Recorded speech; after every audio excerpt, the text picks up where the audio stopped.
दोस्तों ये कहानी एक ऐसे लड़के और लड़की की है जो कि समुद्र के बीच एक आइलैंड पर फंस जाते हैं और वो वहाँ पर किस तरह से सरवाइव करते हैं और कैसे अपनी जरूरतों को पूरा करते हैं, यही सब देखेंगे हम आज की इस कहानी में। तो हम बिना वक्त जाया करें मूवी की एक्सप्लेनेशन को स्टार्ट करते हैं। कहानी शुरू होती है और हमें एक 21 साल की लड़की को दिखाया जाता है जिसका नाम एमा है। एमा अपने कॉलेज की सबसे ज्यादा सुंदर और सबसे ज्यादा फेमस लड़की होती है। उसे हर लड़का अपनी गर्लफ्रेंड बनाना चाहता है। इसी कॉलेज में एक 21 साल का लड़का भी पढ़ता है जिसका नाम डीन होता है। उसकी माँ की कुछ समय पहले डेथ हो गई थी और इसीलिए वो अपने पिता के साथ रहता है। डीन काफी ज्यादा आलसी होता है और वो अपना ज्यादातर समय अकेले ही बिताता है। इसके बाद डीन और एमा जब कॉलेज में होते हैं तब उनके टीचर उन्हें बताते हैं कि आपको एक प्रोजेक्ट के लिए एक आइलैंड पर लेके जाया जाएगा जहाँ पर आपको गरीब बच्चों को ये सब सिखाना है कि आप पढ़ाई के जरिए कैसे आगे बढ़ सकते हैं और पढ़ाई आपके जीवन के लिए कितनी ज्यादा महत्वपूर्ण है। अब जो ग्रुप उस आइलैंड पर जाने वाला था उस ग्रुप के अंदर एमा और डीन भी होते हैं और इसके बाद सभी स्टूडेंट वहाँ पर पहुँच जाते हैं और वो वहाँ पर पहुँचकर बहुत ज्यादा मजे करते हैं और इसी के साथ ही वो अपने प्रोजेक्ट पर काम भी करते हैं। ये आइलैंड दिखने में बहुत ज्यादा खूबसूरत था, इसीलिए वो सभी लोग वहाँ पर बहुत ज्यादा मजे करते हैं। अब शाम को एमा जब अपनी फ्रेंड के साथ होती है तब उसकी फ्रेंड एमा से पार्टी में चलने के लिए कहती है, लेकिन एमा उसे पार्टी में चलने के लिए मना कर देती है। लेकिन एमा की फ्रेंड उससे काफी ज्यादा जिद करने लगती है, इसीलिए एमा को जाना पड़ता है। अब इसके बाद वो सभी फ्रेंड्स उस पार्टी में पहुंचते हैं। दरअसल ये पार्टी एक बोट के ऊपर चल रही थी। इस पार्टी में बहुत से लोग थे जो कि अपने अपने पार्टनर के साथ यहाँ पर आए हुए थे और इसी के साथ वो वहाँ पर ड्रग्स लेकर अपनी पार्टनर के साथ एंजॉय कर रहे थे। और यहाँ पर डीन और एमा दोनों ही होते हैं जो कि इन लोगों को देखकर बहुत ज्यादा बोरिंग फील कर रहे थे।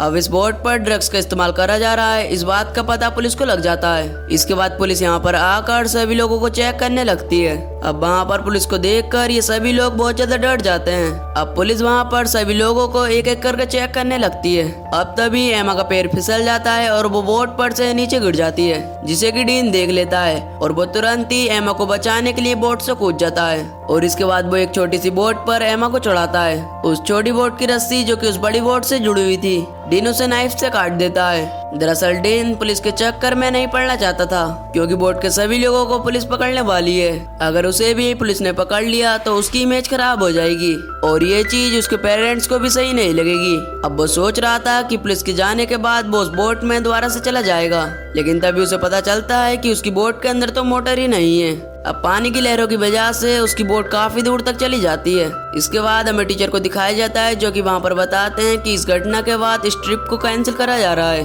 अब वापस से ये लोग कॉलेज जाने वाले हैं और तभी एमा की फ्रेंड टीचर को बताती है कि एमा का कल रात से कुछ भी अता पता नहीं है और हमारा उससे कुछ भी कांटेक्ट नहीं हो पा रहा है। इसके बाद वहाँ पर सभी को पता चलता है कि वहाँ पर डीन भी गायब है। इसके बाद हमें एमा और डीन को दिखाया जाता है जो कि समुद्र के बीचों बीच फंस चुके थे। यहाँ पर एमा डीन से कहती है कि मुझे भूख लगी है और वहाँ पर डीन एमा से कहता है कि तुम टेंशन मत लो, यहाँ पर हमें ढूंढता ढूंढता कोई न कोई आ जाएगा। उन्हें समुद्र के चारों ओर देखने पर कोई भी दिखाई नहीं दे रहा था, चारों तरफ पानी ही पानी था। अब तभी अचानक से एमा को एक आइलैंड दिखाई देता है। उसे देखकर उन दोनों को लगता है जरूर यहाँ पर कोई न कोई तो रहता होगा जिससे हम मदद मांग कर अपने घर जा सकते हैं। अब उस आइलैंड पर पहुंचने के बाद ये दोनों बहुत ज्यादा खुश थे। इसके बाद हमें एमा और डीन के पेरेंट्स को दिखाया जाता है जिन्हें अब ये बात पता चल चुकी थी कि एमा और डीन गायब हैं और इसीलिए वो स्कूल पहुंचकर स्कूल वालों से कहते हैं कि वो लोग उन्हें जल्दी से जल्दी ढूंढें। इसके बाद हमें डीन और एमा को दिखाया जाता है जो कि यहाँ पर किसी न किसी बस्ती या फिर किसी होटल की तलाश कर रहे थे, लेकिन पूरा आइलैंड छान मारने के बाद भी वहाँ पर कुछ भी नहीं मिलता। इसके बाद ये लोग एक पहाड़ी पर पहुँचते हैं और वहाँ पर पहुँचकर इन्हें पता चल चुका था कि ये लोग इंसानों की आबादी से अब बहुत ज्यादा दूर आ चुके हैं और अब इन लोगों को रियलाइज हो चुका था कि ये लोग यहाँ पर बहुत बुरी तरीके से फंस चुके हैं और इनका यहाँ से निकलना नामुमकिन सा है। अब इसके बाद ये लोग अपनी बोट में बैठने के लिए जाने लगते हैं ताकि ये लोग यहाँ से कहीं और जा सकें, लेकिन वहाँ पर जाने के बाद इन्हें पता चलता है कि इनकी बोट समुद्र में बहती हुई चली गई है। अब ये दोनों काफी ज्यादा थक चुके थे और अब रात होने वाली थी, इसीलिए ये दोनों वहीं पर बैठकर आराम करते हैं। अब थोड़ी देर बाद डीन को तो यहाँ पर नींद आ जाती है, लेकिन एमा को वहाँ पर कुछ आवाजें आ रही थी जिसकी वजह से एमा काफी ज्यादा डर रही थी। इसके बाद हमें इन दोनों को पेरेंट्स को दिखाया जाता है जो कि टीचर्स पर काफी ज्यादा दबाव बना रहे थे अपने बच्चों को लेकर। अब अगली सुबह डीन की जब आँख खोलती है तो वो नहाने के लिए समुद्र में चला जाता है और एमा चली जाती है पीने के लिए पानी लेने, जहाँ पर एक बार फिर से उसे वही आवाजें आने लगती हैं और जिसे वो इग्नोर कर डीन के पास जाती है। अब इसके बाद वो यहाँ के नारियल और फलों को तोड़कर खाने लगते हैं, क्योंकि यहाँ पर नारियल और फलों के अलावा कुछ भी नहीं था। अब स्कूल में तो ये दोनों एक दूसरे पे इतना ज्यादा ध्यान नहीं देते थे, लेकिन यहाँ पर ये दोनों एक दूसरे को नोटिस करने लगते हैं। अब धीरे धीरे ये लोग एक दूसरे को पसंद करने लगे थे, और दूसरी तरफ पुलिस को भी ये लगने लगा था कि ये लोग अब मर चुके हैं, क्योंकि उन्हें गायब हुए अब 1 महीना हो चुका था। इसीलिए अब इनकी बॉडी को तलाश करने का फैसला किया जाता है, पर इनके पेरेंट्स हार नहीं मानते और अपने बच्चों को ढूंढते रहते हैं। इधर दूसरी तरफ डीन और एमा आपस में बात कर रहे थे। डीन के हाथों में एक लकड़ी होती है, और जब वो उस लकड़ी से वहाँ के आसपास की चीजों को हटाता है तब उसे वहाँ पर एक इंसान का कंकाल दिखाई देता है, जिसे देखकर डीन काफी ज्यादा डर जाता है। अब इसके बाद एमा जब उस कंकाल को देखती है तो वो भी काफी ज्यादा बुरी तरीके से डर चुकी थी। अब उस कंकाल को देखने के बाद एमा को ऐसा लग रहा था कि कुछ समय बाद उनका भी ऐसा ही हाल हो जाएगा।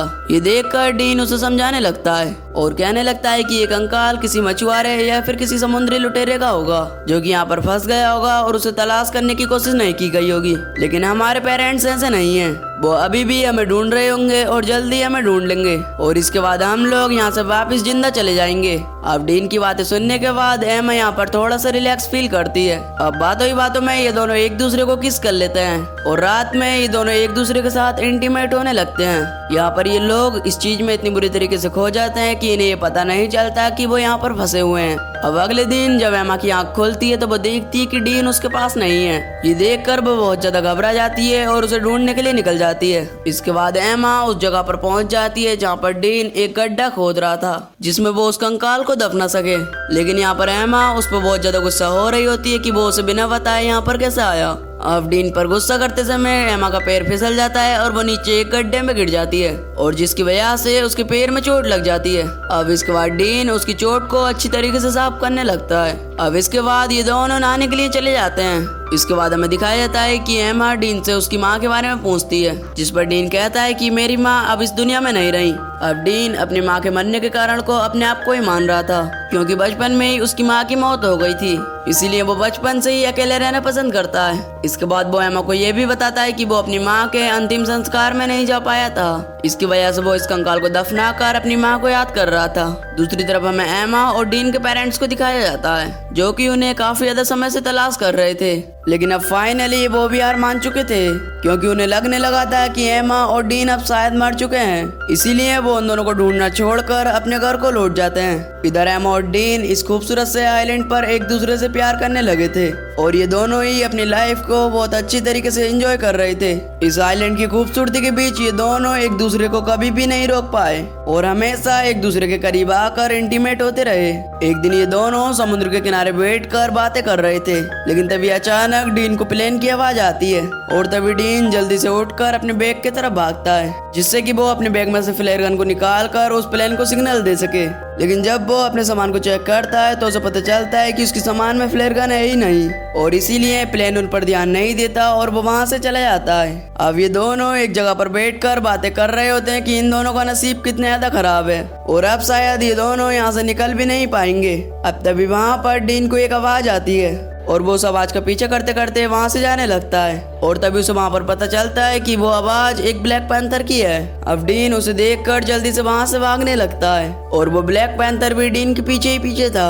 अब डीन अपनी जान बचाने के लिए बहुत तेजी से भाग रहा होता है। अब डीन की आवाज सुनने के बाद एमा को भी पता चल चुका था कि डीन किसी खतरे में है, लेकिन जब वो डीन के पास पहुंचती है तो उसे पता चलता है कि डीन ने उस ब्लैक पैंथर को मार दिया है। इसके बाद ये दोनों वहाँ पर रहने के लिए एक लकड़ी का घर बनाने लगते हैं, क्योंकि अब इन लोगों को यकीन हो चुका था कि ये लोग यहाँ से बाहर नहीं जा सकते। अब इसके बाद हमें इनके पेरेंट्स को दिखाया जाता है, जो कि अभी भी इन्हें नहीं बुला पाए होते हैं, और वो उन दोनों को बहुत ज्यादा मिस करते हैं। अब एमा और डीन जब रेस्ट कर रहे थे तभी एक बोतल एमा के ऊपर आकर गिरती है, और जब ये दोनों ऊपर देखते हैं तो उन्हें पता चलता है कि एक बंदर उनका सारा सामान लेकर ऊपर चढ़ा हुआ है, और उसके हाथ में उनकी वो फ्लेयर गन भी है। इसके बाद वो अपने सामान को देखकर बहुत ज्यादा खुश होते हैं। अब वो दोनों उस बंदर से रिक्वेस्ट करने लगते हैं कि वो उनकी फ्लेयर गन को नीचे फेंक दे, लेकिन वो बंदर इनकी बात नहीं मानता।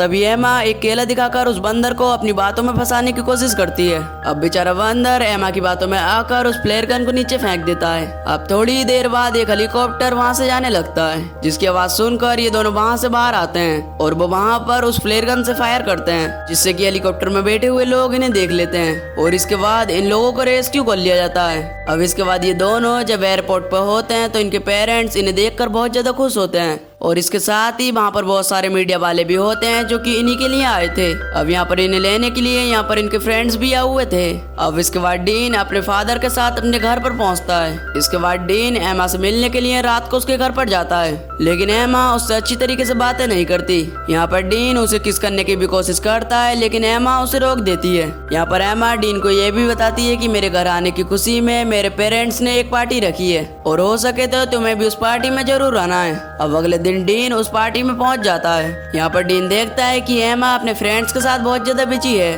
और वो मुझे इतना सा भी टाइम नहीं दे रही है। अभी देखकर डीन को बहुत ज्यादा बुरा लगता है और वो एक बार फिर से अकेले रहना शुरू कर देता है। लेकिन एक दिन एमा को अपनी गलती का एहसास होता है कि वो डीन के साथ बहुत ज्यादा गलत कर रही है, इसीलिए वो डीन को मनाने के लिए डीन को कॉल करती है, लेकिन इस बार डीन उसे इग्नोर कर देता है। खैर इसके बाद हमें दिखाया जाता है कि इनके कॉलेज में एक बहुत बड़ी पार्टी रखी गई थी, जिसके अंदर एमा एक बहुत ही अच्छी व्हाइट कलर की ड्रेस पहनकर आई थी। अब इस पार्टी के अंदर कॉलेज के सभी स्टूडेंट होते हैं, लेकिन डीन वहाँ पर नहीं आता और तभी डीन के फादर डीन से कहते हैं कि तुम्हें उस पार्टी में जाना चाहिए।